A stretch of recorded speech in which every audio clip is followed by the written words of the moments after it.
रात का समय था। आसमान में बादल छाए हुए थे। गांव के किनारे बने छोटे से कच्चे घर के बाहर 8 साल की परी चुपचाप बैठी थी। उसकी आंखें आसमान की ओर टिकी हुई थीं। उसके चेहरे पर मासूमियत थी, लेकिन आंखों में उम्र से ज्यादा दर्द था। परी धीरे से बोली, माँ, अगर जुगनू होते तो कितना अच्छा होता। उसकी माँ सीमा चूल्हे पर रोटी बना रही थी। उसने मुस्कुराने की कोशिश करते हुए पूछा, ऐसा क्यों कह रही है बेटी? परी ने कहा, माँ, जब लाइट चली जाती है तो घर में बहुत अंधेरा हो जाता है। अगर जुगनू होते तो वो हमारे घर को रोशन कर देते। सीमा कुछ पल के लिए चुप हो गई। उसने अपनी बेटी को देखा और उसकी आंखें नम हो गईं। वह जानती थी कि उसकी बेटी सिर्फ अंधेरे की बात नहीं कर रही थी, बल्कि अपनी जिंदगी के अंधेरे की बात कर रही थी। परी का जन्म एक बहुत गरीब परिवार में हुआ था। उसके पिता रमेश शहर में रिक्शा चलाते थे। जो कमाते थे उसी से घर चलता था। लेकिन 1 साल पहले सड़क दुर्घटना में उनकी मौत हो गई थी। उस दिन के बाद से परी और उसकी मां की जिंदगी पूरी तरह बदल गई थी। अब सीमा लोगों के घरों में काम करके घर चलाती थी। सुबह 5 बजे निकल जाती और शाम को देर से घर लौटती थी। परी घर में अकेली रह जाती थी। गांव में बिजली अक्सर चली जाती थी। कई रातें ऐसी होती थीं जब पूरा घर अंधेरे में डूब जाता था। परी को अंधेरे से बहुत डर लगता था, लेकिन वह अपनी मां को परेशान नहीं करना चाहती थी। एक दिन स्कूल में टीचर बच्चों को प्रकृति के बारे में पढ़ा रही थी। उन्होंने जुगनुओं के बारे में बताया कि कैसे वो छोटे छोटे कीड़े होते हैं जो अंधेरे में चमकते हैं। टीचर ने कहा कि जुगनू अंधेरे में रोशनी फैलाने का काम करते हैं। उस दिन से परी के मन में जुगनुओं के लिए एक अलग ही लगाव पैदा हो गया था। रात को जब उसकी माँ काम से लौटती तो परी उनसे पूछती, माँ, क्या हमारे गांव में जुगनू आते हैं? सीमा हर बार मुस्कुराकर कहती, पहले आते थे बेटी, अब कम दिखाई देते हैं। परी को यह बात समझ नहीं आती थी कि जुगनू क्यों गायब हो गए। एक दिन स्कूल से लौटते समय परी ने रास्ते में एक बुजुर्ग दादाजी को देखा। वह गांव के सबसे पुराने आदमी थे। लोग उन्हें रामखेलावन दादा कहते थे। परी उनके पास बैठ गई और उनसे पूछा, दादा, जुगनू कहाँ चले गए? दादा ने गहरी सांस ली और बोले, बेटी, जब जंगल थे, पेड़ थे, खेतों में रासायनिक दवाइयां नहीं डाली जाती थीं, तब जुगनू बहुत होते थे।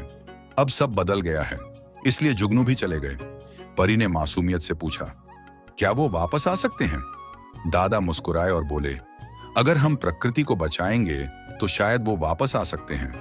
उस दिन परी के मन में एक छोटा सा सपना जन्म ले चुका था। अब वह रोज स्कूल से आने के बाद घर के पास लगे सूखे पौधों में पानी डालने लगी। उसने घर के सामने एक छोटा सा गड्ढा खोदकर उसमें पौधा लगाया। उसकी मां ने पूछा, ये क्या कर रही हो? परी ने मुस्कुराकर कहा, मैं जुगनुओं को वापस बुला रही हूं। सीमा ने अपनी बेटी को प्यार से गले लगा लिया, लेकिन उसे पता था कि जिंदगी इतनी आसान नहीं होती। समय बीतता गया। परी धीरे धीरे बड़ी हो रही थी, लेकिन घर की हालत और खराब होती जा रही थी। कई बार खाने के लिए भी पैसे नहीं होते थे। एक रात सीमा बहुत बीमार हो गई। उसे तेज बुखार था। घर में दवा खरीदने के लिए पैसे नहीं थे। परी पूरी रात अपनी मां के पास बैठी रही। उस रात घर में पूरी तरह अंधेरा था। बाहर तेज हवा चल रही थी। परी डर रही थी, लेकिन उसने अपनी मां का हाथ कसकर पकड़ा हुआ था। वह धीरे से बोली, काश जुगनू होते तो वो हमारे घर को रोशन कर देते और मां जल्दी ठीक हो जाती। उसकी आंखों से आंसू गिरने लगे। अगले दिन परी स्कूल नहीं गई। वह पूरे दिन अपनी मां की सेवा करती रही। पड़ोस की एक आंटी ने उन्हें दवा लाकर दी। कुछ दिनों बाद सीमा ठीक हो गई, लेकिन परी के मन में एक डर बैठ गया था। उसे लगने लगा था कि अगर उसकी मां को कुछ हो गया तो वह बिल्कुल अकेली रह जाएगी। एक दिन स्कूल में विज्ञान मेले की घोषणा हुई। टीचर ने कहा कि हर बच्चा कोई प्रोजेक्ट बनाएगा। परी पूरे रास्ते सोचती रही कि वह क्या बनाए। अचानक उसे जुगनू याद आ गए। उसने फैसला किया कि वह जुगनू और पर्यावरण पर प्रोजेक्ट बनाएगी। घर आकर उसने पुराने कार्डबोर्ड, ट्यूटी टॉर्च और रंगीन कागज से एक मॉडल बनाया। उसने उसमें छोटे बल्ब लगाए और दिखाया कि कैसे जुगनू अंधेरे में रोशनी फैलाते हैं। जब विज्ञान मेले का दिन आया तो परी का प्रोजेक्ट देखकर सब हैरान रह गए। उसने स्टेज पर खड़े होकर कहा, जुगनू सिर्फ रोशनी नहीं देते, वो हमें बताते हैं कि अगर हम प्रकृति को बचाएंगे तो हमारी जिंदगी भी रोशन हो सकती है। उसकी बात सुनकर सभी लोग भावुक हो गए। परी का प्रोजेक्ट पहले स्थान पर आया। जिला स्तर पर भी उसे भेजा गया। उस दिन पहली बार सीमा को लगा कि उसकी बेटी सच में कुछ बड़ा कर सकती है। लेकिन जिंदगी ने फिर एक मोड़ लिया। कुछ महीनों बाद सीमा का काम छूट गया। जिस घर में वह काम करती थी, उन्होंने नया काम वाली रख लिया था। अब घर चलाना और मुश्किल हो गया था। परी ने यह सब देखा तो उसने एक बड़ा फैसला लिया। उसने शाम को बच्चों को पढ़ाना शुरू कर दिया। वह छोटे बच्चों को पढ़ाती और बदले में उनसे थोड़ा थोड़ा पैसा लेती। धीरे धीरे उसकी ट्यूशन बढ़ने लगी। अब घर का खर्च थोड़ा आसान हो गया था। एक रात जब परी बच्चों को पढ़ाकर घर लौट रही थी, तो उसने खेतों के पास हल्की सी चमक देखी। वह धीरे धीरे उस ओर बढ़ी। उसने देखा कि खेतों के किनारे 2-3 छोटे जुगनू उड़ रहे थे। परी की आंखें खुशी से चमक उठीं। उसने धीरे से कहा, तुम सच में वापस आ गए।